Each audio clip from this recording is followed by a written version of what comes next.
All right. All right. Welcome, guys. Let me know in the chat if you can see and hear me, and then we will get started. Today, we have Deep Thoughts interview with Wayne Rowan for Georgia House 9. Welcome. I appreciate you joining me tonight. Well, thank you, Jeff. I appreciate you letting me be part of your Rumble channel and everything else.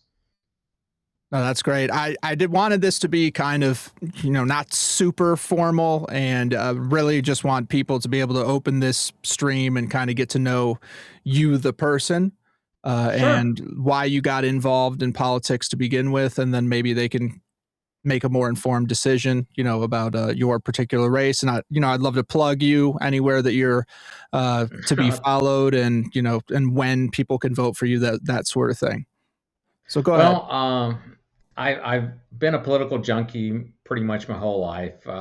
Been very heavily involved in the Dawson County, which is part of District 9. Dawson County's GOP.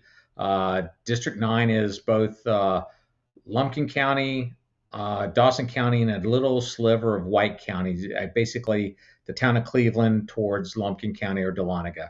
So if you've been up to Dahlonega, hey, good on you. It's a great town. It's wonderful, mini, small little town square that's fun. Christmas time's the best time to go, really. But any time's good. Go up there. So that I guess I had three things happen to me that I kind of went, okay, why not? So the first one was that I was diagnosed 3 years ago with stage 4 brain cancer. Was given 3 to 6 months to live, and I'm still here by the good graces of the good Lord. And a lot of people said, "Hey, God has something for you," and I just go, "I don't know what." Maybe it's running for this office. Maybe it's telling you that the good Lord had something for you. I'm not afraid to die. As I tell people, I know I'm going to heaven, and I have a little thing here, and I say, but I am afraid of my daughter's driving. So I just kind of goof off on that. So, Yeah. but yeah, I had that, and so that you start having a sort of a stunt speech when you start doing this, and so you got to throw humor in it. And I, I I have my own podcast, which is a rock and roll podcast called What the Riff, and I've been doing that for 8 years. So I'm not unusually behind the microphone or even talking. I'm in sales, so I retire this year. As I tell people that why I ran for this is because maybe it is for the job. God's pushing me towards that, or it's just to tell people about God. The second thing that happened is for a full year, I was trying to get a scholarship program for the Republican Party to pay for Lanier Tech. I figured the dirty job people needed scholarships. They're not, the education scholarships just really aren't there for those type of people. It's the micro thing. And I wanted to try to do that. I spent literally a year trying to get a scholarship program. And unfortunately, the people, even in those trade schools, were on the liberal side, and they prevented me from doing it. I tried to do it as a Republican scholarship program, a GOP scholarship program, a conservative scholarship program, Ronald Reagan scholarship program, and then in turn, finally a Lincoln scholarship program. But they, whacked me down, and I just said, okay, and I tried so hard to give so much money to somebody that did not want it, and that it just infuriated me. And then a year ago, really about this time, several of our current legislators came and talked with our Republican Party, and they were. I brought up the I guess they've overtaxed us by $16 billion at that time. And they decided they were going to give us $1 billion back. With that was the $250 check that we got per person, so $500 for a couple, and that was $1 billion. So I'm going, what about the other $15 billion? And they all said, well, that's a rainy day fund. I just go, well, it's raining on everybody else. So why should the government? And if what would happen if they were $16 billion in deficit? They would tax us. they would try to make that money up on taxes. And yeah, they'd probably do some cuts, but they're going to come back and tax us. So I just Hmm. wanted the money back, and I badgered them, and I found out that there is a law that they can keep $5 billion, but now they cannot do anything else. So I'm, how can I say, I was disappointed. I recently found out now that $15 billion is down to $8 billion. So where'd those $7 billion go? Yeah, they can tell you it went here and went there. We spent, but they spend it. Yeah, you Our spent it. budget's just like $35 billion, so it's almost half our budget, and here they are spending their stuff. So they're not doing what they're not good stewards of our money. To me, balanced budget, fine. Okay, you want to keep the 5 billion, fine. Don't dig your heels into it. Now they're now talking about using 3 billion of it to reduce income taxes for people who have over, I guess, a couple that earns $100,000 would have zero state income tax. So I'm fine with that. I didn't care how it came back. I don't care if it was a sales tax holiday, if it's another check, or if it's reducing the income tax. I mean, Hmm. truthfully, we've got Tennessee and we got Florida, and I think Mississippi and Louisiana are all going to zero income tax. So I'm fine with that. Yeah, they're raising the sales tax. It's a yin and yang. You're going Right. to have the money, but that goes in turn is, are we spending our money wisely? And so those were the three things that promoted me to get into that. And we can talk about spending the money wisely and trying to find out things of that and what I've tried to do or trying to get involved in. And we can talk about it in a little bit. Absolutely. No, that's fine. I know that one question that always comes up because people say who you are is who you really are is who you were during COVID. Okay. And so when COVID happened and all the craziness happened and the government overreach happened and they kind of pulled the wool over our eyes, what was going on in your world at that time? I had recently got divorced, and I got divorced in February, and a month later we went into COVID. So Wow. great time to be single. So That's I had a friend who was a real estate agent, and she said, "Hey, let's go look for property and everything." And I just told her, "Sure," and went looking, and eventually found a place here in Dawson County, and bought a place. And yes, I was doing that. I found the one bar that was still open. Believe it or not, it was called the Twisted Oar over on Lake Lanier. That wow. was the only bar I knew of, and I actually had a few dates and took them there. That was, I mean, going 6 weeks without a haircut was just abnormal. Just I had a friend basically use a Flowbee on me just to cut my hair one time. But yeah, it was ridiculous. If you went back into my Facebook pages, uh, my friends will tell you, it was, I knew it was just nothing but something endangering the elderly. And I Hmm. understand that those people had to be kind of helped and maybe the shots and everything else. I unfortunately had to take it because I went out of the country and I mean, they made you, I mean, Biden made Sure. you freaking take this stuff. So I had to do it if I was going to go on any type of vacation. So, but I didn't let it really bother me that much. I went down to Florida, went to, and vacation down there for a couple weeks. If everybody else was going to let sit inside their house, I wasn't going to do it. I mean, I was going to enjoy life, and that's what I've done. Uh, you know, and it helps. Stage 4 brain cancer does that for you. You want to, and I didn't have that then, but it tells you that when people ask you to do things and you don't have anything going on, go do it.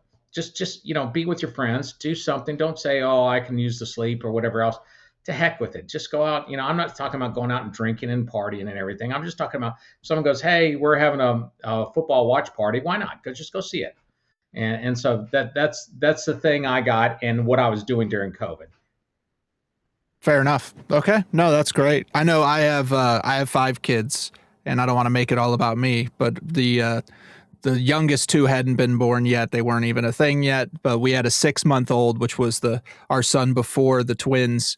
And when all the hysteria was going on, we were like, hey, all right, we're gonna lock everyone out and keep this 6-month-old from getting this deadly pathogen, which at that time, at the very beginning, they got like bodies in the streets in China and all of that. So I was very protective of it for about 2 months. My wife was pretty much immediately blowing the whistle like, hey, this stuff doesn't add up. They're telling us to wash the flour from the grocery store. You can't do that. Like it all became ridiculous in a hurry.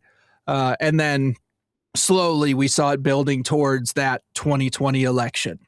And with the 2020 election, we saw all the craziness. I was talking yesterday and with a bunch of people to Senator Dolezal about what's going on in Fulton County, and that was really not the only place at all, but definitely what got me to even start paying attention, or not even paying attention, but to start making content, sharing stuff out because of what I saw happen with the fake water leak and the bins being pulled out from under the table and all of that stuff.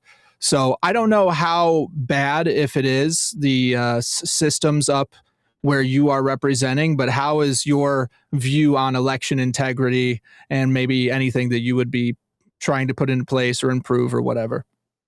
I'm not going to say that Dawson County. I'm not as familiar with Lumpkin County and the Mm-hmm. Dahlonega area, but Dawson County, we're 80% Republican, and it's a Republican running it, and I think he is trying to do the very best that they can do on that. Not to say it's perfect. They've got every person who's passed away or moved off the list, but they do it as much as they can. We don't have a whole lot of voters up here. That's the thing is like Dolezal was showing that, there's people, 125 people in a freaking house that's broken windows. I'm sorry, yeah, it's corruption. I you know that same night I was watching the returns, and I forget what state it was. It might have been Michigan, and it rolled across, and then Trump and Biden, and then suddenly Trump lost 10,000 votes, and Biden got additional 10,000 votes. I'm going, Yeah. how can that happen within 10 minutes of the whole thing streaming? And I went, something's wrong here. And once that happened, I'm gonna I've know the history of a lot of things. Usually, a second term for a president is awful. You can go back. Reagan's wasn't real good. I mean, even Obama's, George Jr.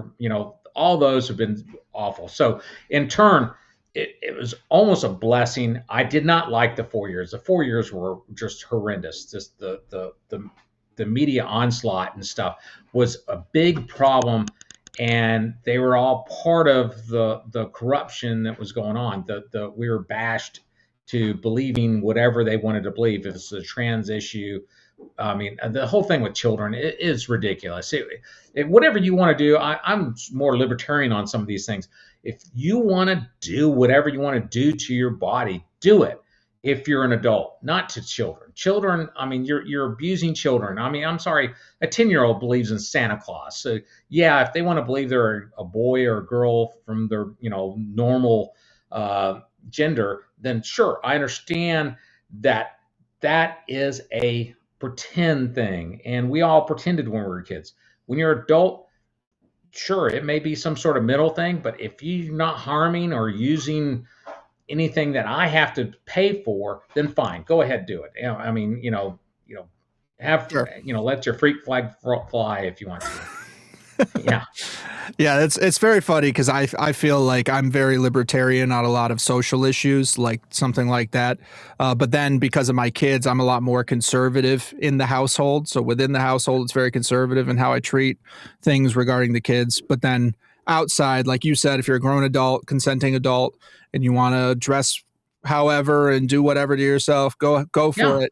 But I think the encroachment is when we're switching over into kids, and then also when we're demanding affirmation and compliance and Yeah. kind of that we buy into this whatever world they're painting for themselves. Like each of us is not the center of the universe, so everyone else doesn't have to play by your rules. The pronoun game and all that stuff Yeah. is insanity.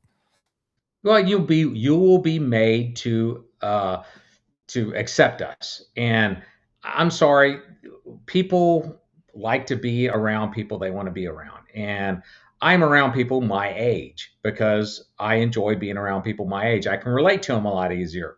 And that's just me. I'm sorry, I can't really relate with, my daughter's 20 something year olds and Taylor Swift stuff. I understand what they're doing, but I mean, I'm sorry, I'm a Led Zeppelin guy or Pink Floyd or Styx or The Who. I know that. I don't know these other people, if Cardi B or anybody else that's out there. I'm going, I can't believe you think this is music. I mean, Taylor Swift's better than a lot of these guys, but they're not as good as the people that I grew up with. But that's what I think. I understand I'm the old fogey here who doesn't believe that. But yeah, I understand that there's generational things, but there's certain things each generation should realize. And one, man is a man and a woman is a woman. Period.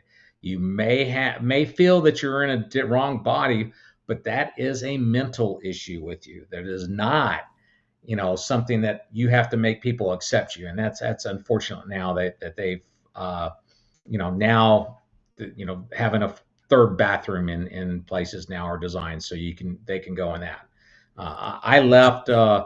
I literally left Planet Fitness because they are allowing grown men into women's areas, and I said, Right. "I'm sorry, you're not going to get my money." Yeah, it was inexpensive to be part of that, and I'm getting old and fat because of it, But you should exercise, but I'm not doing as much as regular exercise because but I decided I'm not gonna back you guys. You're being against God's law on this, and you shouldn't put women in danger. I'm one of the guys. I believe that any woman who is actually legally able to have a firearm, they should have one because, like in the Agree. old west, it's the great equalizer. So Right. if you have a firearm, I've dated women who were very liberal. I said, I bought a firearm, taught her how to shoot it and everything else. Don't be afraid of it. You need something. You'll never have to shoot it, more than likely. But when you pull it out on somebody that's threatening you, they're going to go, whoa, and they're going to get back up and go say, sorry, sorry, and and hightail it because they know they could die. No, absolutely. Yeah, it's very interesting. You said that there's a potentially generational divide between you and you said your daughter and maybe some of her people. So we'll have to come up with a strategy for you to be able to mog the competition. So I don't want to be the old man on the dance floor yeah. doing that. No, the I have accepted my age. So No, it's totally fine. Totally fine. I will say though, with COVID, the biggest issue that I had that I noticed is there was a lot of people that were middle aged and older, and for what appeared to be the first time, they demanded the younger generation sacrifice themselves for the older generation. And that yeah, is so I mean, backwards that it's not even funny. I mean, my mom has been in healthcare forever.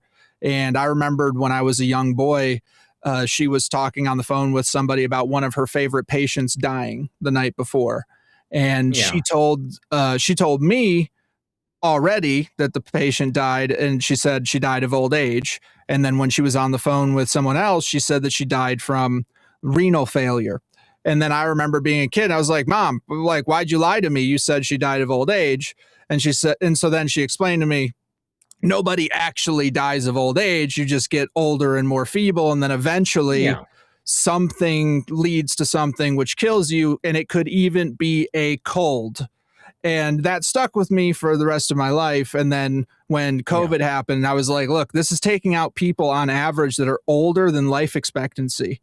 That is not something we should do anything for as young people. And our children, having my kid wear a mask to school, we were early on that, saying, hey, look, I know it's the rules. I'm sorry you're in this position. But if you're saying you're struggling to breathe, we're going to break the rules, and they yeah. can complain to me if it's a problem. And that kind of tyranny, I feel like my generation is now very much tasked to deal with it, push back against it, because we saw what happened 5 years ago. Yeah, so the whole compliance thing, that is a bread and butter of the Communist Manifesto. You Yes. need to comply. Doesn't matter what it is, and you can't complain about it. And if you are, you're going to be ostracized. And I it's a freedom of speech and everything else, but you're getting beat down because of it. And we Hmm. saw that J.P. Morgan defunded not only Donald Trump but many other conservatives because the Biden administration pressured them to get rid of, say, gun manufacturers and people like that. So Yeah. yeah, it's conformed or recast out. And of course, if I use a Rush theme, but that's the way it is. You follow a a a dictum when you're at church, and it's understandable why you're at church doing these things. But government trying to come on high to try to make you comply to something that, like you said, did not affect young at all, and it really didn't affect me. I got COVID. It was a cold, and it still is a cold. I mean, there's people I know that were having COVID. My godmother lives up in New York. I went to go visit her just after Christmas, and she's in a nursing home there. And I went to go see her, and she's not doing well. She's bedridden. And I was talking to her, and I'm going, "Why are you guys aren't able to go out? In wheelchairs and stuff? Oh, they have COVID in the other wing, and they didn't want us to get it." And I'm going, "Oh, really? So how many people died?" And they go, "Oh, none." So COVID's pretty much an over issue. You shouldn't even have to worry about it. If you're Right. worrying about it, it's a cold, it's a flu. If you have it, you have a lot of pre-existing conditions right now. You know, the thing is what we have to worry about is the next pathogen that's coming along. And yeah, I understand. I guess we're sort of crate trained for that, but we're unfortunately, uh, it will happen. It just when. I mean, as I told people, 1/3 of the Earth died in the 14th century. I mean, Hmm. that was a black plague, and some people say up to half the world's population died. So yes, if there was an end of the world revelation time, that probably was it. That you had England and France fighting. There was an earthquake in Italy that killed 10,000 people because everybody died. The banks went bankrupt. It just there was a lot of cascading effects that Right. happened then. But yeah, you can point to that. That was revelation, and they were expecting the end of the world then, and it didn't happen. So now with us just having something that's it kills the elderly. I mean, believe it or not, once again helps being a political um, goofball, whatever. I I was watching when you were talking about when the Chinese were welding people inside their house. I went, oh, that's not good. Yeah. So I sold all my stock and everything else, and sure enough, 2 weeks later, boom, the bottom fell out. And luckily, I was able to do that. And come back and buy certain stocks that I wanted. I felt I needed to believe in, but I did not uh, you know, suffer the damage a lot of other people did, and they who ignored geopolitical things that were out there. Right. Now it's interesting because a lot of times I'm talking about geopolitical and federal elections and federal issues. So you're actually the Mhm. first person that I've had on that is a specific to Georgia conversation. So I Okay. appreciate that for one, because I've been in the Tea Party in Forsyth County for Yeah. couple years now and doing events and stuff with them. But I haven't had people on my show for it for specific things they were running for. I haven't looked into your opponent if you have an opponent that's not the I Democrat. have two opponents, Okay, so so if they're you don't both, mind, go ahead and give us just like a little bit of information on what you're up against and kind of why you okay. think you would be better as a choice. Okay, first off, they're establishment politicians. Okay. They both were county commissioners. One of them was county chairman. Uh, if you like the establishment, if you like the good old boy network, that's them. Yeah, I'm new to Dawson County. I'm new to this district in a relative sense. A lot these guys grew up here. I'm not part of that program. I'm part of it, and I'm looking around going, hey, what can Georgia do to help these people? I literally went out to all the businesses in both county, all three counties actually, and ask them, hey, when I'm elected, because I'm going to get elected, when I'm elected, how can I help you? And I went through, I mean, insurance agent, they go, well, I tell you what you need to do, license roofers. And I'm going, what's going on with roofers? Oh, these fly by night guys drive up here and goes, hey, you need a new roof, you got hail damage. So the person goes to the insurance company goes, yeah, you got hail damage, here's a check. And the person writes over the check to the roofer, and boom, he's gone. So I went, yeah, that's realistic. Let's go ahead and get these licensed. Let's get an approved list that's done by the insurance company, not by the government, but get an approved list. And here are the roofing companies you need to use. And if someone wants to be on the approved list, you need to have an insurance company get you on that list. And and that's a small thing. That's not part of my platform. That's something I learned. I listen to the people. I'm listening to what other people are. And my area is growth. My opponents do not believe that you need to have impact fees on when you build a house. So for example, we have a 250 lot subdivision just down the road here. In our county, we charge $6,000 for an impact fee for developments to be able to pay for, roads or anything else. Well, that $6,000 times 250, I'm just going, well, wait a minute. What if there's 2 kids per house? That's 500 kids. That's a whole school. Goes, are we paying for a whole school right there with that subdivision?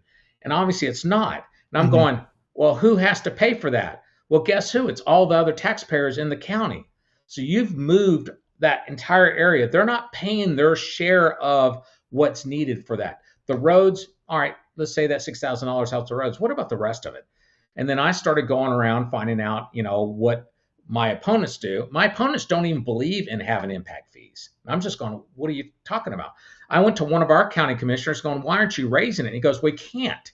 And I go, why? He goes, because the state of Georgia has a maximum for impact fees for developments. And I went, oh, okay, well, if I'm up the state, that's one of my campaign promises. I'll get rid of the maximum. I'm not telling counties to raise their impact fees. I'm giving them the opportunity. If you're in South Georgia, I understand there's not enough development down there. Don't have an impact fee. Bring all the people down as you can. But in North Georgia, they're going, oh my goodness, our traffic's awful. If you go into Dahlonega at 3 o'clock, 4 o'clock, 5 o'clock, you're stuck because that's when all the students get out of school and they're all going down Highway 60 back to commuting to wherever they're at, and they're stuck on a highway. And there's, it just keeps on growing. The people there at the university just wants to get bigger. They want a football team. They want, more crowd, and everybody else is going, hey, we got a small town here, a beautiful small town. Let's keep it that way. So I'm just trying to give them the opportunity. So if the next county commissioners decide they want higher impact fees, and I'm allowed to be able to have this on one of the programs that I have to vote on, I'm going to try to get that addended on, and then they can raise it or they can just keep it the same. I just want the freedom to choose. That's a great book too. If you ever want to read Milton Friedman, his Freedom to Choose is a great economic book. It may put you to sleep a little bit, but yeah, some of his clips. A very smart guy, but I haven't read that one. Yeah. I got from the chat a question. It says, but will it also apply to when the state completely tears up a road and impacts local businesses? So are you talking about the impact fees? This is for putting in new developments. Yeah, it's like an apartment complex. Suddenly you got a 600 unit apartment complex. Well, all those people are leaving at 7 o'clock and they're getting on the road. So you need to expand the road. Right. Around that place and even further away. So you need to have an impact. You need to have a fee to be able to help pay it. Because if not, guess who pays for it? All the taxpayers who've lived there before. And I understand paying taxes. We do need to have, I guess, a certain level of policies and things to be able to help us out, parks, whatever else on a local level. But in turn, if you're bringing in we have an 800 unit subdivision there that's being proposed. Are they actually going to be able to pay for whatever roads, medical services, police, fire, all that? Now, I happen to be a 55 and older community, so it doesn't matter as much as say for schools, but it does affect other things. So maybe that impact fee is a little bit less than the rental subdivisions that I was talking about. We've got two huge ones. If you drive up 400, you'll see this one. It's the whole place is just clear cut, and it's all rental, and it's awful. It's taking those were starter homes back in the day, and that's what my daughter would have been buying at this time, and now it's completely unaffordable. And I'm going to try to.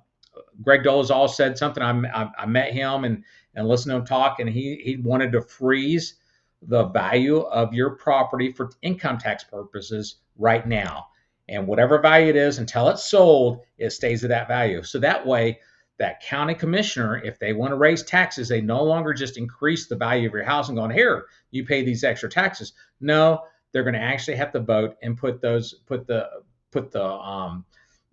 actually, they're just going to have to raise the millage rate on you if they want to have that part of their platform when they go reelect, saying, hey, yeah, I raised your taxes, so what? At least they did that instead of just hiding behind an increase of your value of your property.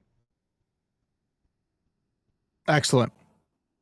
Yeah, I know that like I said, I live down in Forsyth County, and it has been growing astronomically for quite a while. Yeah. It seems like every time they see a clump of trees, they're like, we can't have that. And then it turns into another dozen houses or 100 houses or, I don't know, 1,000 houses. It seems like in some of these areas, it's a lot. So I haven't been up there that recently, but I have family in Dahlonega.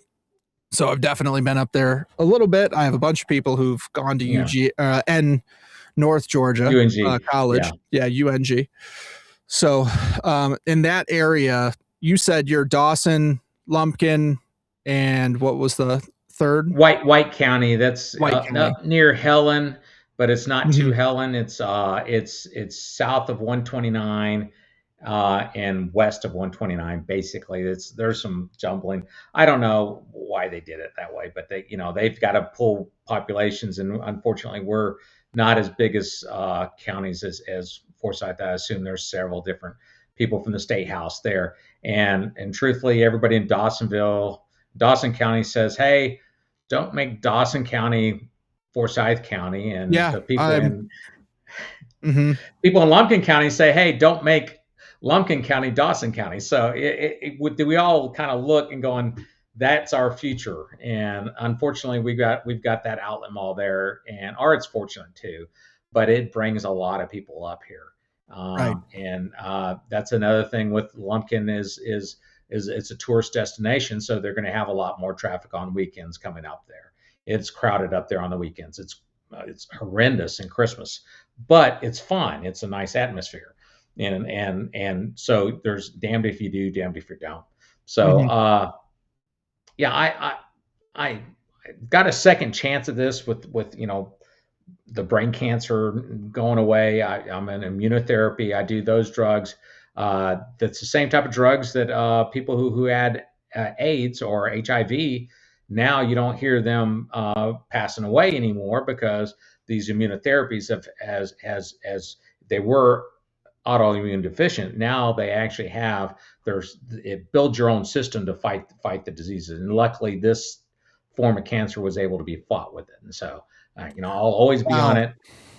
So, but I mean, small sacrifice to be able to enjoy life a little bit, and I'm not worried about dying. And truthfully, when I got the diagnosis, I was more upset because I was 62 years old or 61 years old, and I went, I'm not going to make it to retirement, and I've busted my butt all my life and made all this money, and my Social Security that's going to be 100% disappear is now going to be gone. And luckily, I retire at the end of this year, so I'll be able to spend 100% of my time at the state house. I'm going to be pushing a lot of things. The first thing I'm doing is actually doing constitutional term limits. I'm going to try to grab a lot of the new freshmen and say, hey, look, let's do this. And people go, wait a minute, you got to have people on the left also to be a part of it. So us on the right want the state, the House, and the Senate of the U.S. to have term limits. Newt Gingrich tried to do it years ago in the 90s when I was still old, but he tried to do 12 years. I think 24 years is more realistic to get somebody on the left on board. Also, to try to get somebody on the left on board, they are bound and determined to try to do something with the Supreme Court. And to me, term limits to the Supreme Court added on to that being 24 years, still a long time. I mean, Justice Thomas loved the heck out of him, but I mean, he's been there since the 80s. I Hmm. mean, my goodness, he's parked himself there. Yeah, he'll probably leave very soon. Same with several other people. But once again, doing a term limit on that, at least you know when they will have to leave. Some of them will leave early. That's fine. You would say, hey, why not on the state level? Because believe it or not, the turnover on the state level is a lot quicker. People have normal lives. You don't get paid. I mean, I think it was like $24,000. This is not a glorious job. Sure. I'm doing this because I want to help Georgians. I want to go back and help.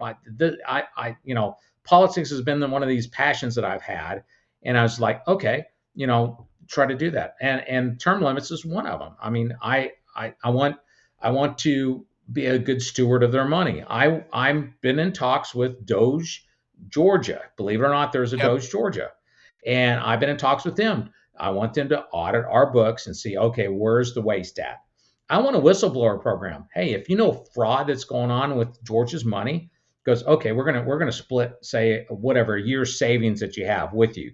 So what's that going to do? It's going to employ a lot of people looking at fraud, seeing, okay, are we having issues with daycares or with medical fraud? I mean, a big thing really is disability insurance. Those are things we just need to have people go and find out. I have friends who unfortunately could be helped by additional funds because one had a special needs child. Several friends of mine have special needs children, and they need the help because it's draining. You could see the exhaustion in their face, and you're going, I wish I could help one way or another, but they just need some funds to be able to say, someone come in, take care of the child for a day, and for a Saturday they can go out and have somewhat of a normal life to go to a festival or something like that. But to me, that's a better way to spend our money than obviously people using fraud or deceit to try to steal our Hmm. money. No, absolutely. And how do you feel about the tax cuts for data centers for Hollywood films? Do you think it's Oh, a big? Do you think it's a big benefit to have huge industries oh, come heck here? no.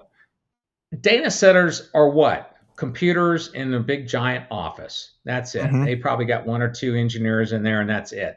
They're not bringing anything, maybe some tax revenue, clear cutting land. They're I understand the need for it. Well, go to South Georgia and do it there. I understand where you want to do it, but I mean, go to farmland, go out in the middle of freaking uh, Kansas or Colorado where it's almost desert, and go places like that. Don't come to us. Use all our water, make our electricity rates go up. I'm sorry, I'm not a fan of the data centers at all. You mentioned the movies. We have had a movies made here since when I first moved here and graduated college in '87. I just remember being in Beaufort, and they shot Steve Martin shot a film up there in the early '90s. So I understand that. I think the proper way to not gut shot the whole program, because you'll put a lot of people unemployed and a lot of buildings that they've done beforehand. I think what it is you get a tax benefit, and then you can sell that tax benefit to someone else. And from what I understand, AT&T's been buying all these tax credits. It's like, no, you get a tax credit, it's to you. You Mm. use the tax credit, and then I'd like to put a time limit on it, like 3 to 5 years. You're going to have to use it by then. It goes away if you don't use it or lose it. Right now, it's being banked, and if it came about, we would lose quite a few tax dollars on that. So, could we cut it? Yeah, probably so. I mean, all these other states are now trying to do the same thing that we did, and we stole a lot of business from California, and California is definitely not trying to get it back. So we don't have to worry about that. And plus, Atlanta's a good draw, and we just we just need better stewards of the money than what they're doing now.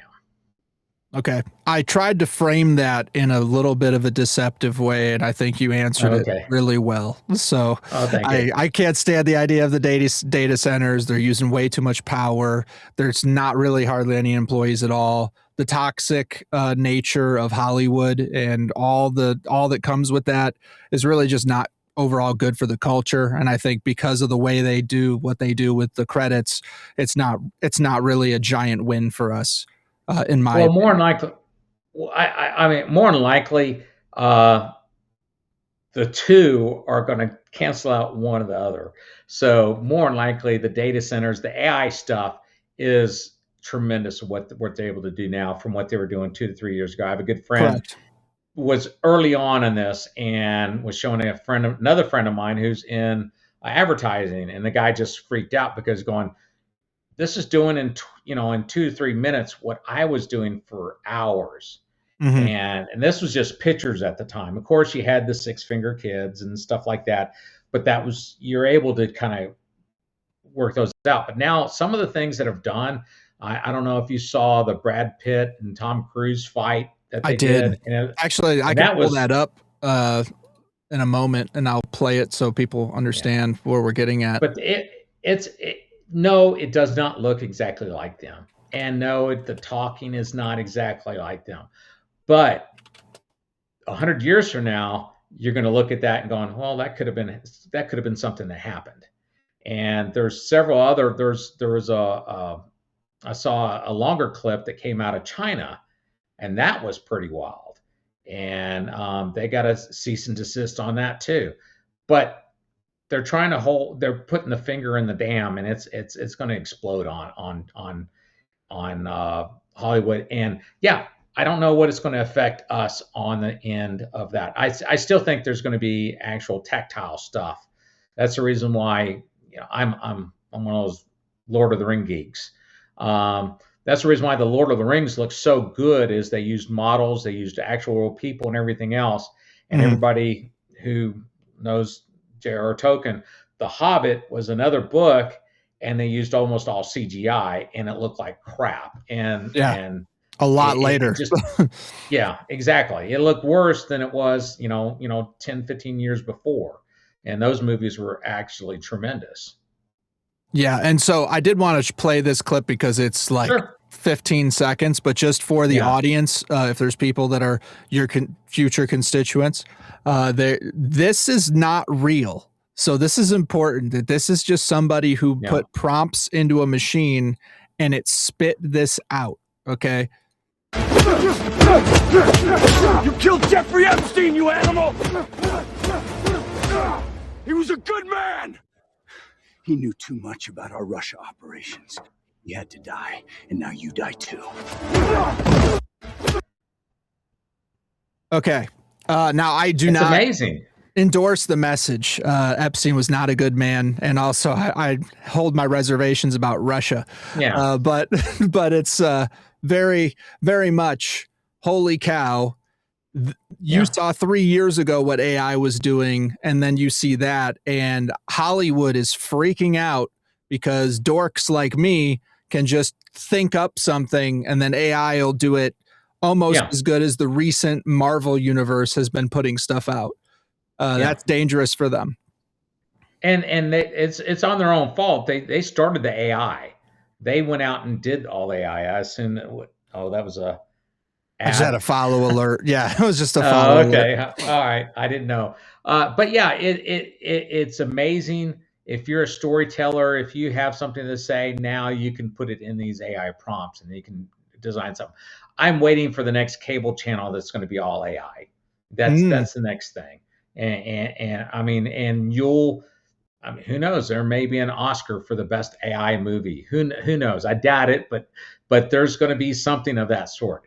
But in turn, would it be nice to see Humphrey Bogart in another movie? Yes. or John Wayne or Clint Eastwood when he was in the 60s, or all these actors and actresses we've heard of and know of, but we haven't seen them in a film, and they have all this database for it. So yeah, it could be great, it could be awful, who knows. Well, I think it's one of those things personally for the culture. Everyone freaked out when cars were coming out and becoming more mainstream, that it would put all of the people related to the horse business out of business. And it did. It did put them out of business, but new businesses came and there was new jobs and opportunities for people.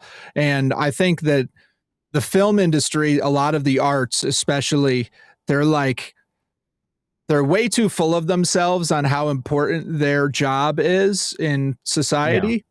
Yeah. And so I think having AI replace or give competition to some of those people is going to be purely a good thing, because AI is not going to replace a plumber, an electrician, a framer, drywaller, somebody who does all of these things where you work with your hands, all these infrastructure jobs, linemen, those things. You need people, you need men and women, you need actual bodies to do those things. All right, you're lining up me well to one of my top things. So I have on my platform called Make Corporations Pay a Fair Wage. Now, since 1987, when I graduated college, I've been in the construction industry. Believe it or not, in the construction industry, it was almost all U.S. citizens doing all the construction. And slowly but surely, throughout the last 40 years, we have exchanged those jobs to people from other countries who are mostly here illegal. Yes. And corporations have been using these illegals, and unfortunately, in a sense, that they are taking the jobs away and getting paid less than what they should be. So those corporations, yeah, we got a little bit less expensive house, but guess who also was paying less expensive wages to somebody else. So I wanted one. I'm going to have a $10,000 fine to every company or corporation that has contract workers and regular workers on their job sites or anything else that they haven't verified. Now, if they got verification that they're legal, okay, that's a government thing. Sure. But if not, and someone actually whistleblows onto those people, they would split that fine with the government. So if there's 5 people illegal on a job site, let's say it's a construction job site, and ICE or whoever comes in, they don't even have to arrest the guys. They're going to fine the builder $50,000, and that whistleblower, who was a plumber or whatever else, or someone else, got $25,000. All right, so what's that builder going to do? Well, he's going to fire those Hispanics or whoever is here illegally. So those people now cannot find a job. They're going to go to another builder. Well, hey, so-and-so builder got $50,000. I can't afford that. I'm just going to pay somebody else more and have legal workers here. And so suddenly now they're having to pay a going rate. They're going to get the people from Chick-fil-A, because those are probably one of the best workers, and going, hey, you want to learn how to frame? You want to learn how to do electrical work? You want to do plumbing?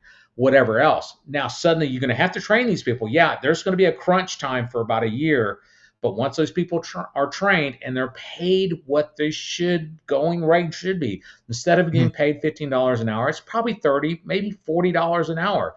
Unions should be all over this. They should be wanting all the illegals being deported.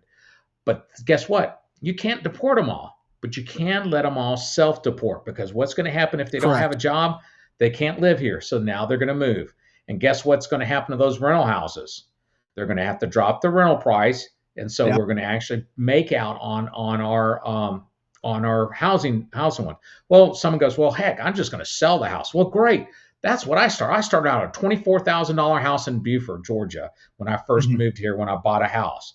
And I did a lot of sweat equity. Yeah, 3 or 4 years later, I sold it for $64,000. I don't know how much it's worth now. It's probably $164,000.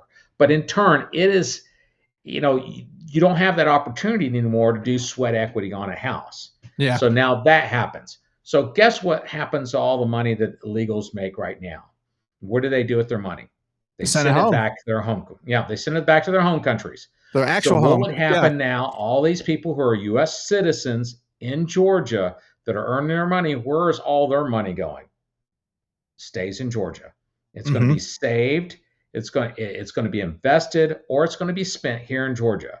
So that's what I'm trying to do. It helps the economy, helps everything else, helps the wages, and it's going to, yeah, there's going to be some small increase in some prices, but we've benefited from it, unfortunately, for 40 years now. So now we need to, unfortunately, you have to pay the piper. Now, legal immigration, all for.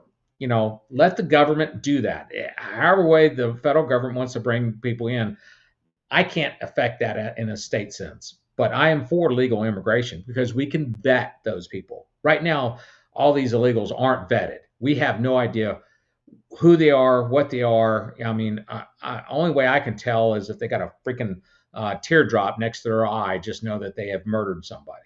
Yeah, it's very accurate. And I think from my side, I'm very bullish on immigration with this. I mean, and I come from, I have one side of my family came from Germany, and then the other side came from Mexico. So, and from the my Mexican grandparents, my Mexican grandmother, she's Spaniard descent, and then my grandfather's Native American from Mexico. And so we had one came legally, one came here illegally, and the one who came here illegally went through the process and became legal over time, and then voted red the rest of his life. So I thought that was very interesting. But well, I'll back up a little bit on a national scale. I can't do this whatever on a national scale, on a local scale, but on a national scale, I mean, if you're a child here and brought here illegally and we've educated you for 12 years, I mean, we've got invested interest in you, and you're somebody that could probably work in our environment. That could be another program that, okay, here, you got 7 years, just like anybody else that's came here from another country. And as long as you're not committing crimes or anything else, if you went to college and then did all that other stuff, yeah, you'll be able to legally be here, give you an opportunity to do that. Unfortunately, no one's talking about that. They're just talking about just let everybody here, it doesn't matter vetted or not, you're here legally now. And that's ungodly. Yeah. I'm fully the other direction. So regardless of how my coming here is, I feel as if we need to have every single person who came here illegally, they need to be returned to where they came and they could get in line and do it the right way. And it will be unfortunate for people because they were here the wrong way and they made a life here the wrong way, but that doesn't excuse it. It's once again, this is on a national scale, and I understand going back and the thing is you can't deport everybody. You're not going to be able to, and there's going to be some people who will just live here. But the thing is we paid through our taxes to educate this person. That's the only thing. I've got a vested interest in that. I understand that. And that's, I'm not saying anything against that. I would say people that are here illegally and then using government subsidies with welfare, Section 8 housing, food stamps, Obama phones, that kind of stuff. Like, you could go. I think that makes it a lot less derogatory too, because people complain about racism or whatever with this. And in my opinion, I just say, just look at the numbers. If somebody's a net contributor, then we can have a conversation about them staying here. If they are here illegally and then taking, instantly they need to go. Like, that's a no question thing. Well, we need to do that. We shouldn't be funding illegal activities, period. But in turn, those people who are here illegally, yes, if you came here to just get a job illegally, sorry, there's no, you go back, reapply, come back again. That's easy. Once again, that's on a national scale. That's politics outside of Georgia. Yeah, that's federal. I'm focused on Georgia, so part of that program. That's the reason why I'm behind it. I mean, there are quite a few other things that I'm trying to do for Georgians, and I kind of have to have some blinders on each side and not be able to look at what's happening national. I'm just trying to help Georgia, and my competitors say, hey, they'll just throw, we're for controlled growth, and it's like, okay, how are you doing that? I mentioned how I was going to do that. If I get rid of the impact fee maximum, then the counties can do whatever they want to do. I'm coming up with solutions. They have vague things that they'll say. And, as you can well tell, I'll talk your ear off if you want to. It's an inherited trait. Oh yeah, no, that's But fine. yeah, but yeah, I'll go down the list. I mean, of things that I'd like to do here in Georgia. I mean, it sounds like I'm part of the Green Party, but I want to save 10,000 acres of land here in Georgia, in Dawson County. There's was going to be an airport. If you've been in Atlanta for a long time, it was going to be our northern airport, and City of Atlanta owns it, and it's sitting there just a nice, good hunting ground for most people. It's not a state park. It's not ran by anybody but the City of Atlanta. And the City of Atlanta can do whatever it wants to. I've actually reached out to the people who, I'm afraid they're going to do a data farm there. There was rumors that it's going to happen. They would clear cut the whole area, and I went, wait a minute, no. City of Atlanta has a tree policy. If you take down a tree, you're paying for it if you're a builder. They want to try to keep it forested. I know 2 people on the commission on it, and I started asking them. Goes, what about my area? I understand how you're happy with that, but trees are trees. We got 10,000 acres, and it goes, oh, there's no restriction at all. City of Atlanta can do whatever in the heck they want to it. So just like on what's called Kylo Forest over here, there's a new subdivision. All they clear cut the whole thing and then started putting up houses. They could do the same thing. City of Atlanta could sell it to a developer. Boom, it's gone. I just want to save it. I'd like to make it a state park or a wildlife management area, which means you can hunt on it, or a combination of the two. There's wildlife management areas already abutting it, but I want the state to own it.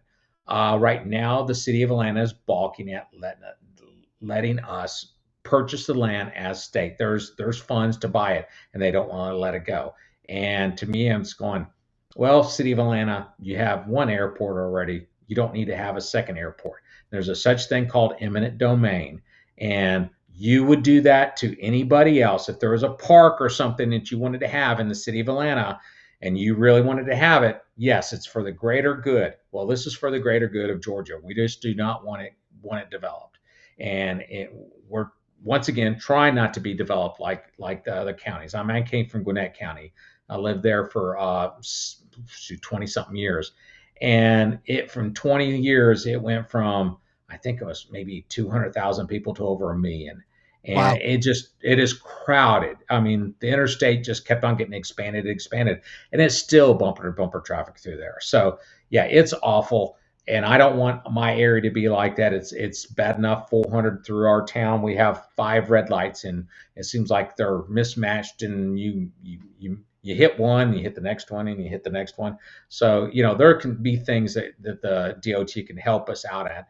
But yeah, I just don't want the traffic that we have and like they have in Gwinnett and have it here. So, I believe in trying to use our funds. That I told you about Highway 60 coming out of Dahlonega. Reason why it backs up so bad is because that 460 is an aberration of it was all designed 50 years ago. And I just want it paid for to be able to have either some sort of no light there at all or something else so you can get traffic through there, because it is an aberration. And so, the people coming up 400 now don't have to stop there. If anybody's gone to North Georgia, you're waiting through the light twice. I did it today. I waited through the light once, and it was at 6 o'clock. It wasn't really rush hour.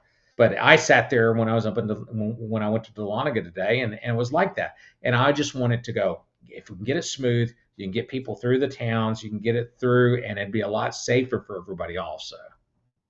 No, that's great. I definitely appreciate trying to manage or keep some of the green in Georgia. It'd be really nice, especially with the area I'm in. It seems like it's harder to come by. It's already owned. It's already owned by the government. It's not like you're taking it. You're not eminent domain individuals. You're doing it for a city. It's like it's 10,000 acres owned by the government. Let's save it for future generations. I'm an old fart, man. I'm 65, 4 years old. I'll be 65 in a few months. It won't become a state park while I'm here, or it won't be able to be used while I'm here. It'll be 10 years from now. Then they'll have the campgrounds, they'll have the horse trails, they'll have the bike trails and everything else. They'll have a certain area where you can hunt. That's far enough away. But yeah, I'm for that for our future generations, not for me. I'm just trying to do this for Georgians. And sort of going back, I've been given a gift, a little bit longer life. And now I'm just trying to give back. I'm trying to make the most for my time and to be able to help others. And I feel this is one way I can. That's awesome. I have in the chat a question again. Would you push for banning Sharia in Georgia? I know, I believe it was Senator Dolezal was talking about tribunals outside of our court system being set up in other states, and that they were trying to get ahead of banning that in Georgia. All right, so I understand what the question is referring to. But Sharia is also a way of life. So no, I don't want to. If you're an adult, live the way you want to, as long as it doesn't affect anybody else. But as in for what I believe what they're asking is Sharia law being used in, say, South Gwinnett, and that's where a lot of Muslim communities are at. Can they do whatever, have their own? Lawrenceville wanted to have its own law of Sharia. No, absolutely 100% not. I read today that in Texas, a school during lunch period gave out a lot of religious material out, and a fellow complained. And the reason why it wasn't a Muslim complaining that a bunch of Bibles were given out, it was a Christian complaining because they gave out Qurans and hijabs and everything else to have people be cognizant of what's going on. I'm sorry, if we're going to do that, I posted today on Facebook, and I just said, if you're going to do that, hey, come Good Friday, Bibles are going to be handed out. You're picking and choosing what religion you're going to endorse, and it's a government thing. So you're having an issue. You either do them all or do none. And to me, that I understand what, I'm a Christian. I have my faith in God. I don't have to worry about what's going to happen to me. I want to express that to other people, but I'm not going to beat you over the head and say you're going to be a Christian. And that's unfortunately what's happening to other religions towards us, and obviously primarily Muslims. Yep. I see Half Pine Forge. I have a question. Howdy, friends. With legislators finally putting money where their mouth is on gun rights, would you help push back against gun control measures? We're in the great state of Georgia as of now, from what I've seen. I mean, we got constitutional carry got put in. I'd like to see like West Virginia sell some machine guns on the cheap from the government, but I don't know. Is there anything you want to add? Well, you have to have a special license to own a firearm that is automatic. Correct. This Saturday we spent about 3 hours shooting firearms. So I had a new Glock I wanted to test out. So I'm definitely on gun rights. I don't know if you were there earlier when I mentioned that I think all women should be trained in firearms and should be given one. I would love. If I was the NRA, I would have had a big giant tractor trailer and it had 16 gauge shotguns, pump shotguns, and go into inner city to the grandmas and everything. Goes, here, fire this about 25 times. Here, you can have the gun, and anybody that comes to your house and hears that click click, they're going to be running. And so I'm give people who are legally allowed to have a firearm, let them be able to have a firearm, and as many as you want. The friend that we were with, let's say he had a collection that there are police departments would be proud of. So no automatic fires, but there were some firearms we fired that were definitely good. And I do have to say, at 25 yards, I was nailing my target on with a 45. So. Incredible. So I'll leave it at that. Now, is Dawson County the county that for a very long time had a law that every house was supposed to have a gun in it? Good question. No, that was actually Kennesaw. The city of Kennesaw had that. Kennesaw. Okay, got it. Yeah, That's that right. had that, and that was there was no fine, there was none of that. I mean, No it, enforcement. Yeah. yeah, no enforcement. It kind of harkens back at the same time when they were doing that. The state of Georgia decided they were going to have a $5 fine if you weren't wearing a seatbelt. Yes, I'm that old. And they said, "Oh, we're just doing this to just try to get people to wear the seatbelt." And guess what they decided to do? They kept on raising that. So, be careful when they say, "Hey, we're just doing this tax one time" or whatever else. I'm more of a fan of a T-splosh than I am just a permanent, sales tax. At least you get to vote on it.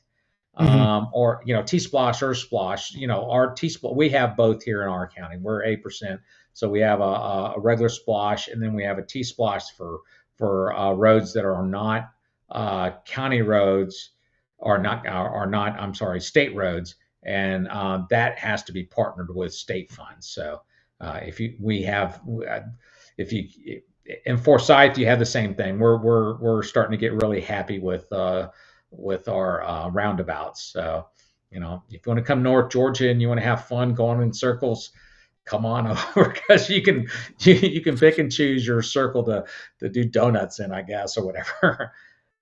Yeah, I've heard roundabouts compared to communism, and I thought that was one of the better comparisons, because in a perfect world, it's better than the current system, but we don't live in a perfect world, and the Yeah. humans really kind of mess it Well, up and ends up being I don't. annoying for everybody.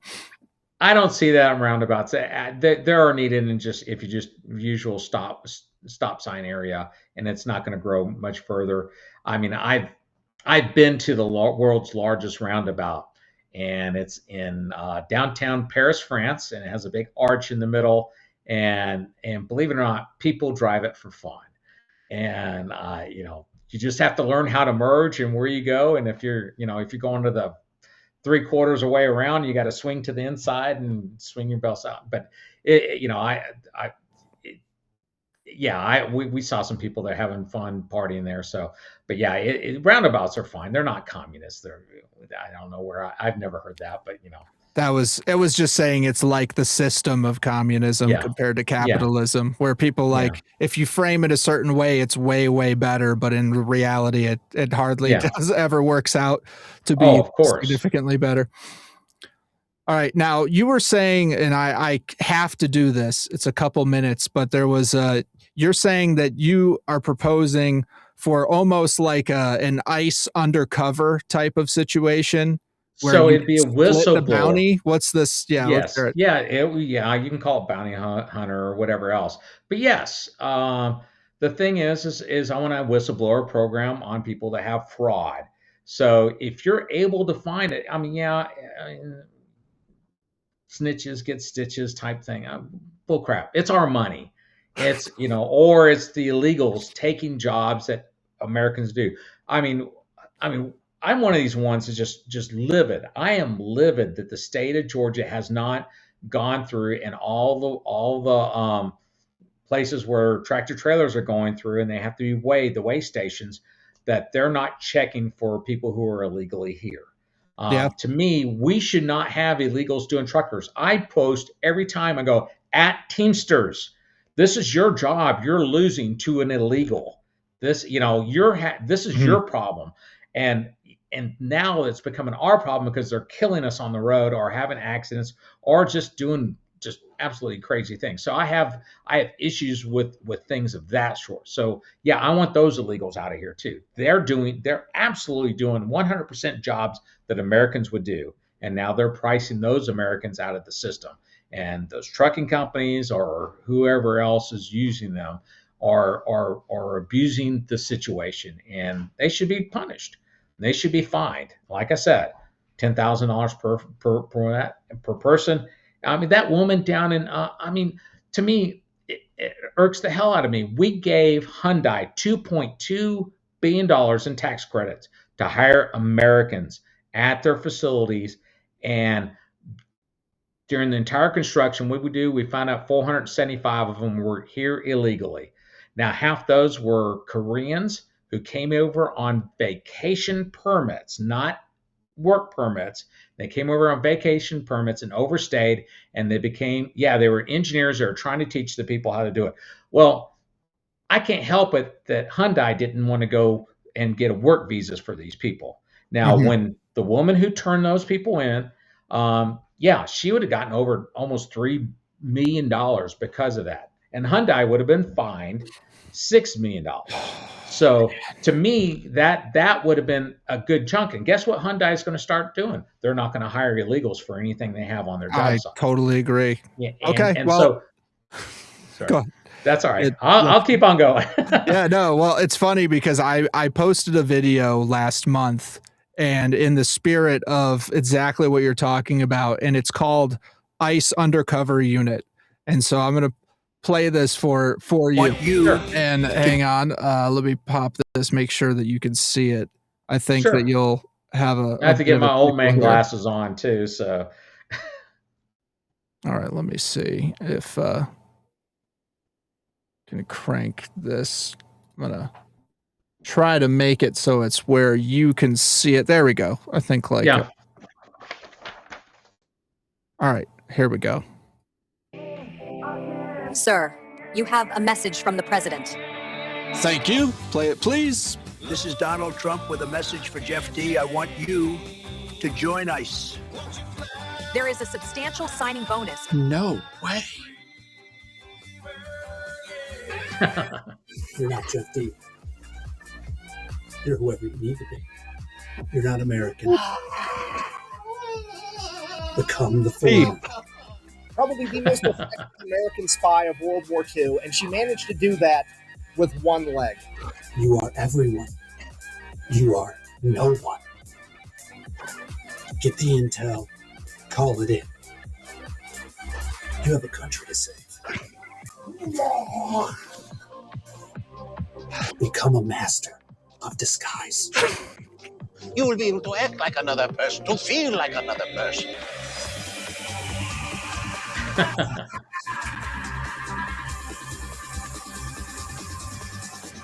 You are ready. Ay, no tengo papeles para estar aquí en los Estados Unidos. Al-Akbar! Al-Akbar! Death to America! Comrades. ¿Y tú? ¿Y tú? ¿Y tú? ¿Y tú? ¿Y tú? Please hurry. They're bringing in the goats. Zazdarovia. I love New York, but this weather, oy vey.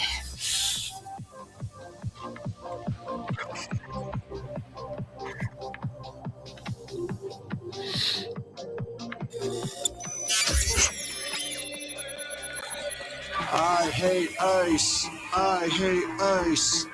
Me encontré más ilegales. At this point, just check all the Home Depots and let me work on something else. There's no other kids here, and the teachers can't read. Come back.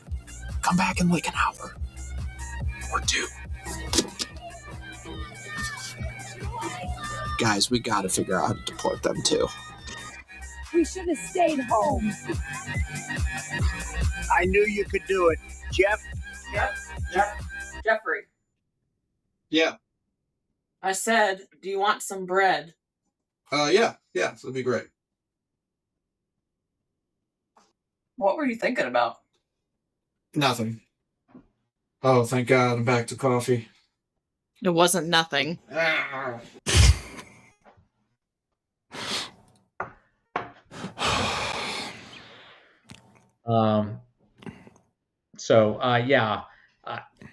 It's my audition for the job right there. There's a lot of I just want availability for people to do that. I'm sorry, Hyundai, you abused your situation taking that $2.25 billion tax credit. I'm going to try to claw that back some because you lied to us. If you wanted your engineers there, you should have gone through the proper process. If you didn't know, they did not get deported. Korea sent planes and brought them back to Korea, and then the Trump administration gave them proper paperwork to come back. So they're all I'm confirmed this. They're all back in the United States, but they're now legally and they've been vetted, and so that's my big issue with all this. And Trump can do whatever he wants to about bringing legal immigration into the United States. You can eliminate it or do 5 million people a year. That's not up to me. But vet the people come in. I mean, is it, are they people?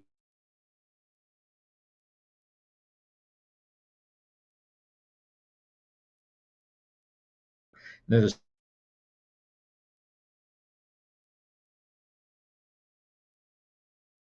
I think I'm losing you for a second here. or if you talk to them on the phone, heck, they sound like Southern California or someone from deep South or whatever else. So they've acclimated themselves to the United States, and that's what we need to do. We are a melting pot, and we are better. And I mean, a lot of people are upset about legal immigration and having a lot of it, but unfortunately, we're in a demographic nightmare that's coming around, and that's us old people are just only get older, and there's just not enough people below that are paying the Social Security system. I know it was a Ponzi scheme. It still is a Ponzi scheme, but unfortunately, that's this. A lot of my friends did not save as much for retirement, and they're depending on Social Security. And so, so we're going to have people who are younger who are going to come here and actually, work and not be on the dole. And, I mentioned Newt Gingrich. Newt Gingrich had a thing is if you can in 5 years, you can only be on welfare for 2 years. So you're going to have to find a job. And they made people, they had to do volunteer work if you're going to be on welfare. Okay. You're doing, I think it was 15 hours of welfare work. So it's not even 2 days. And you can sometimes do it in 1 day. So there was a lot of things that were going on. And this is something that Clinton tagged on and he used in his reelection campaign in 96. So it's not anything unusual. It's just we've gotten away from it. And I'd like to go back to that. I mean, I'd like to freeze our budget. And we can no longer increase our budget. And then that way we can actually reduce our income tax and be competitive to Tennessee, which is, I mean, it's become a nightmare driving there. And in turn, Florida, I mean, in truth, it is a wonderful, wonderful place. It's hot as all get out. And the temperature's awful. I don't like getting up at 8:30 in the morning, walking out to my truck, and I've already sweated a half gallon by the time I got there. So, but I thought Georgia summers were awful, but it's ridiculous there. But at least here it's about 10 degrees less and 20 in the I guess the dew point or whatever, a lot less, not as humid, but that obviously we've diverged from our conversation on that.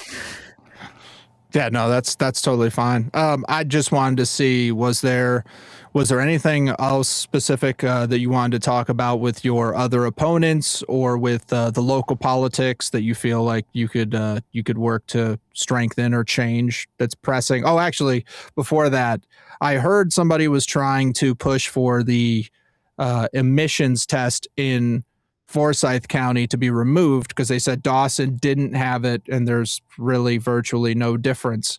Do you think that would be something that makes sense, or do you have any pushback whatsoever to getting rid of the emissions test? I never was a fan of it. I grew up in California, so when I was a teenager, we did have smog days when you couldn't go outside while you were in school. So we had recess, and California is very nice, and we literally went out onto the playground and played on a lot of those things that they can't play on now, like seesaws and whatever else, jungle gyms that are just really too high, and it was on over pavement. It wasn't even on sand or the rubber mats that they had. So yeah, we our parents didn't like us, our school, but in turn, I could see the need. I don't know with the gas. So if you didn't know, we get a special blend of gasoline in the summertime here to reduce emissions. The cars, I think technology is going to solve all that. We're not going to have emission stuff anymore anyway. So it's more, the Waymos, whatever else. If it's a rental society, whatever, you're not going to be the emission part won't do it. But no, I don't like having to worry about the emissions here in Dawson, and I never really saw the need for it elsewhere. Okay. All right. But yeah, so back to the previous, if there's any other points that you wanted to make for your local politics or things you wanted to point out about competition that you would think would give you an edge. Well, one, I'm only going to do this I believe in term limits. I'm going to term limit myself for 6 years. That puts me at 71. Yeah, I'll be a really, really old fart. And those 2.5s will be 3.5s by then for my reading glasses. So I told them, I goes, look, when I'm gone, you can run for this position again. And I tell everybody, because this is not. I went to there was a meeting of the people who are running for lieutenant governor, left his seat to go to from state senate to run that. Then the guy who is in the position I'm going for is running for the state senate.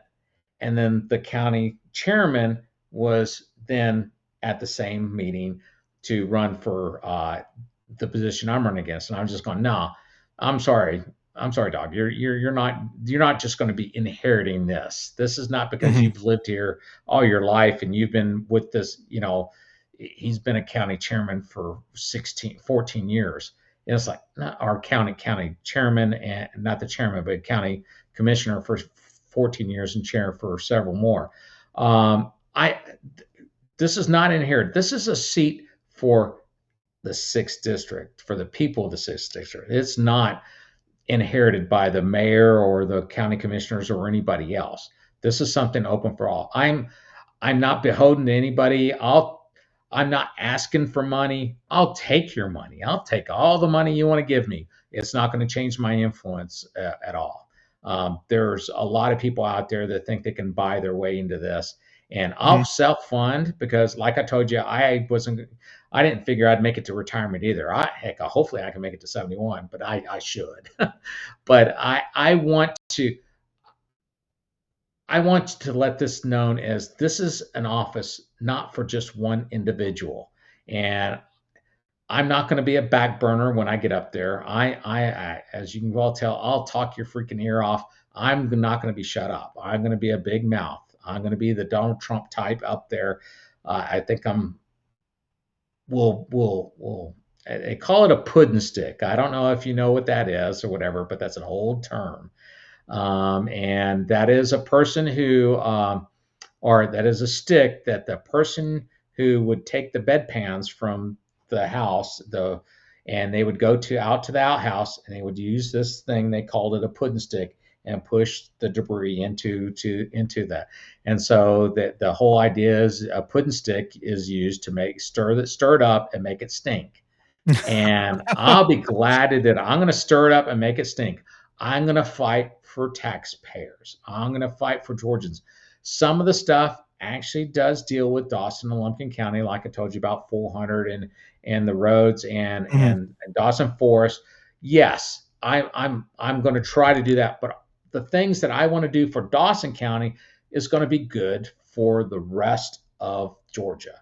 So the impact fees, it's open for the rest of Georgia. I want to do it because I want to keep the growth limited as much as possible in Dawson and Lumpkin counties. Yes, but in turn, that benefit goes to the rest of Georgia, and I don't see a big problem with it. And so, are there things I may vote on that I may not like, but they're going to give me Dawson Forest, or they as a state park, or they're going to help me out on these things on the impact fees? Then yeah, I probably will. If they're going to, I guess, bribe me for this, but I'm going to keep a campaign promise. and and I'm only one person of, golly, what is it, almost 400 people, it seems like. But I'm going to try. I'm going to be a voice for taxpayers. No, that's great. I love it. I'm gonna keep pudding stick. Never heard that before. That's okay. That's getting filed back there. I'm gonna use that. So I appreciate that. If nothing else, I've been trying to think if there's anything else that's jogging my mind in the chat in the last couple minutes here. If you don't mind, let me know if there's any questions that you want thrown in here. Fermented Juice says we need more outsiders versus establishment for sure. I agree. Shuffling the same bodies around from one place to the next when you haven't liked the results so far. There's definitely some great people that are moving around, but there's also people that they're establishment. They're kind of shills. They haven't really stood up when things were difficult. They got that big R in front of their name. And because they feel like it's a red state, they're going to do kind of basic establishment conservative stuff. So I like Ron DeSantis's version of being very strongly and boldly and unapologetically conservative. You will be rewarded by that because the left is not going to respect you no matter how moderate you pretend to be. That's just the reality. I'm gonna, once again, you're looking at things a little bit more biased on that. I have a lot of friends who are liberal. They're classic liberals, the Fetterman types. Yes, they believe a lot of welfare stuff. They don't believe in the fraud and the whole other, trans stuff. But unfortunately, they're not being given an alternative. I am going to, like I said, with having a constitutional amendment on term limits, we're going to have to give on the Supreme Court to try to get. You got to get 3/4 of the states to vote for this. And I'm sorry, there's not 3/4 of the states that are conservative. So you're going to have something to have on both sides. We're going to have to start coming back. Everybody's trying to divide. I'm part of that. I'm if you're a friend of mine on Facebook, I am very vocal. I mean, I have people tell me I'm too political, but I realize that a lot of people get their news from other sources than the late night news anymore or cable news. It's true. They're finding it through TikTok or Facebook or Twitter or anything else. So I just wanted to be part of that going, here, did you hear about this? Did you hear about that? I mean, I think I surprised you when I told you that a school, a regular U.S. government school was handing out Korans. I mean, but I saw that in the news and it's like, are you kidding me? And so those are things that I'm trying to do. I try to be very well read on topics from a wide variety, believe it or not. But yeah, I'm on the outside here. I'm a newcomer to the area, but my competitor is a builder, and I can almost 100% guarantee you that if my law was in effect, he would be paying some money to a whistleblower because he would be have illegals on his job site, and he's benefited from that. And so he's, is he going to realize that his life is like that? That's my main competitor. I'm running against 2 other people. So both of them are in Lumpkin County, and I'm the only one in Dawson. I'm covering up Dawson. If you've got an event you want me to come to, we're at rowanforgeorgiahouse.com. We have contact information on there. We got a campaign phone number. Obviously, I guess we can put that out there somewhere.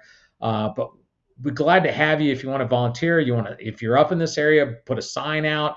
That'd be great. We have we're doing some stuff on Saturdays to what events that are out there and try to participate in. I've been going to bingo nights. I've been having fun at those. Poker nights. We've gone to karaoke's. Just having fun. Just going and meeting people. We're not. Sort of how I do religion. I'm not bashing you with it. I'm going to sit down next to you. I'm going to talk to you for a while. And if politics comes up, I am wearing the name tag or whatever else, you'll see that I have something, a politician that you're going to ask about it. If you don't, at the end, I'll go, here, I'm Wayne. I want your vote. And that's all I'm doing. I'm asking votes. So we count votes. We're advertising in odd fashions in the sense that a little different than a lot of other people do. And there's some things I missed. I didn't know there was a company out there. So anybody else who's a future politician that wants to get out there and do this, there is a company out there, and you have to hit them up real early. And you might have seen all these big campaign signs pop up just, it seems like overnight, all over the place. That's because there's a company that you can pay for statewide $300,000, and they'll put your sign up. I don't know how many, whatever, 30,000 places. I don't know what it is, but that's what's happening, now. I didn't know that was happening. My opponent bought those and had them all over his county. He just didn't do my county for some reason. I don't, but I've got the little dinky signs, so you'll see them out there, but I think they're pretty easy to see. No, that's great. Well, what I was going to do is when this finishes, I was going to save it, and then tomorrow I'll put it up as a not live on Facebook and on YouTube, and I'll put that information to OJ in the chat, so you can get whatever you need with it, and you'll be able to spread that however you want to whoever you want. Well, that's awesome. Yeah. Well, I mean, I'm thankful for the time, Jeff, that you gave me. I've done the festivals. I've talked to people. Unfortunately, you just can't talk to them in this long format. And I'm doing this with a lot of people who are volunteering their time. I'm not paying them or anything else. Everybody that you see are doing this because they see that, one, through my faith, and two, through my determination, that I'm not some other guy that just the politician's going to, the yes man. I'm not going to the state house to say yes. I am going up there to say, you're going to help Georgians, and this is how you're going to help them. And is it a Constitution term limit? Is it helping traffic through 400? I don't know. We're going to fight on it. They say they ain't seen nothing yet, because I'm going to come in like a hurricane, man, and ring hell's bells or whatever. We're coming down, and I've been told what I'm expected to do when I get up there, and I just sort of laughed. I just said, you can tell, I mean, hell, I'll vote for whatever the Democrat wants just to piss them off, because I saw what they did to Colton Moore, and you may do that to me, but there's a state constitution for a reason. So let's put up the dukes. Let's go. I'm an old dude. I'm not afraid of you, buddy.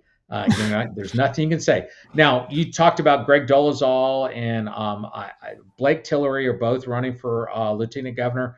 I wish they were both kind of combined up into the same person, because they both have great ideas. One's trying to get rid of the state income tax. The other's trying to control property taxes. We pay zero property taxes on a state level. So you want to get involved. That's the reason why I'm trying to make it where the state cannot raise your property values for property taxes, not just Dawson County. I want it for Dawson County first, but that's the reason why I'm out there. Several of these things are Greg Dolezal's idea. If I find an idea out there and I see it, I'll do it.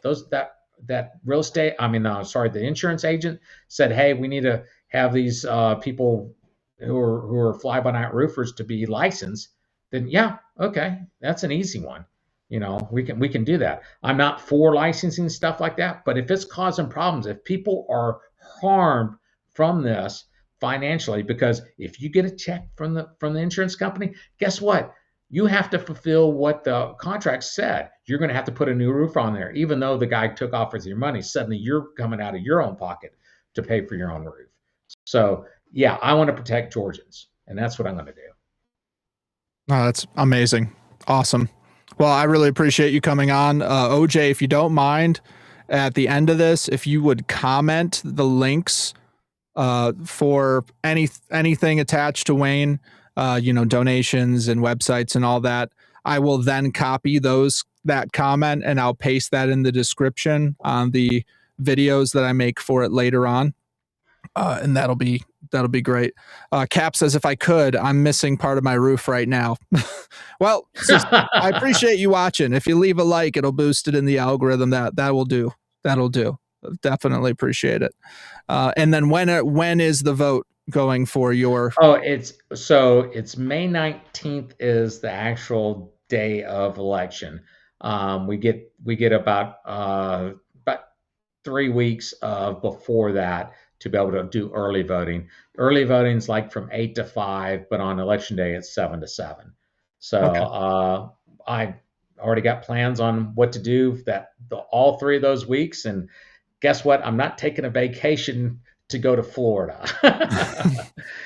So I'm going to work hard for this, and I've been working hard, working a long time. If you have an event for me to do or a church to talk to, I'll talk to your church and explain my cancer stuff and not include politics on it. Believe it or not, it's a testimonial I have. Be glad to do that. That's my main thing. I've actually been on Reddit several times going, here, I'm a stage 4 brain cancer survivor of malignant melanoma, ask me anything. And I had conversations with about 20 to 40 people who either know somebody or was in the middle of what they were doing of cancer. And it's a relief to talk to people and give them relief of the stress that they have, because it's not fun. I mean, when I was told I had stage 4 brain cancer, I was literally on vacation, getting on a cruise ship. And here I am told, I mean, all you have to do is read, and it tells you. Back then it was like, okay, you do have 3 to 6 months to live, and you were given a death sentence. And I, luckily a lot of my friends didn't, were very supportive, and they weren't, when I mentioned it to them, and I didn't bring it back up, and they didn't bring it back up, and I had a great time. I probably had a way too many drinks, but besides that, no, you got a mulligan on that trip. Yeah, well, I'm about ready to mulligan out of here. And I'm kidding. I like my evening scotch, so it's nice to be able to do that. But thank you very much again, and I appreciate it. And and Lord gave me a second chance, and this is what I'm doing with it. Awesome. Well, I appreciate you getting in the fight. I wish you luck on the election. Guys, thank you for tuning in. If you haven't already, leave a like, follow, subscribe, all that cool stuff. Like I said, I'll put this on a bunch of platforms, and I'll get in touch with OJ to make sure that we have all of your information on it. Yeah. So have a good one. Thank you. All right. See ya.